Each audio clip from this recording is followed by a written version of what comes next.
BP Hero back with some more Asa USA action here, and what we're working with today is the Easton ZZWAP.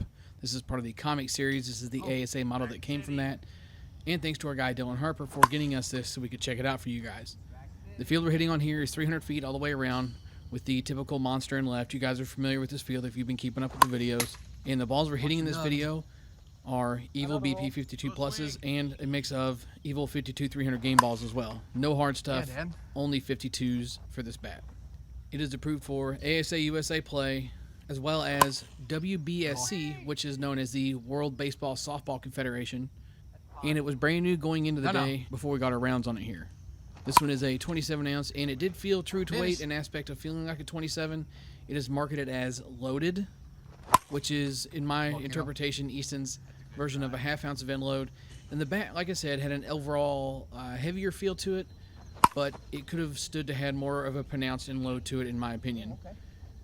The 13-inch barrel on this was very tight, but the ball came off of it pretty well. The sweet spot was a tad on the smaller side, but as long as you lived on it, it did treat you well. But it was a noticeable drop in performance at all if you did miss. The double barrel technology in this bat had that distinct Easton sound that we've all became pretty familiar with over the last few years since the Easton Ghost made its debut. This is a two-piece bat, and it does have a composite handle, and to me it felt no different than any other Easton handle that they've had for quite a while on all of their bats now. Not a real in-depth look at the labs here, so we're just going to cut over to it real quick and look at the compression tester while this thing was brand new in the wrapper, and then after the 75 to 80 swings that we got on it.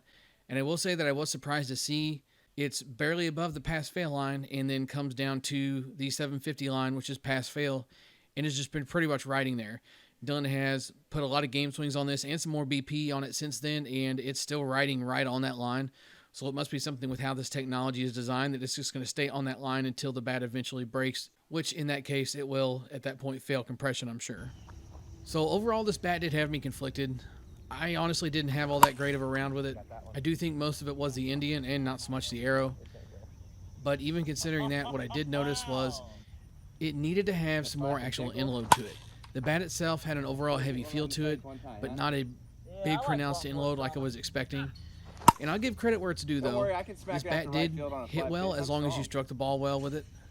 The sound was atrocious, but if you block that out and focus on how it's hitting, it did do well. I'm not going to hit this one with a stamp of approval, but what I will do is give it the try it before you buy it rating. This is going to be one of those things that you either love it or you hate it type of things. So if you swing one and enjoy it, then by all means go out and grab one. But just know that it's not for everybody.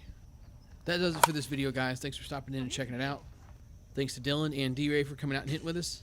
Swing hard in case you hit it, and BP Hero will catch you next time. Yeah, 100%. That was the only thing I told my... Good ball. Good ball.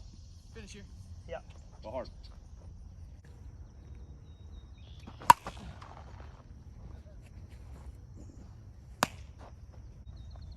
See what you got in it.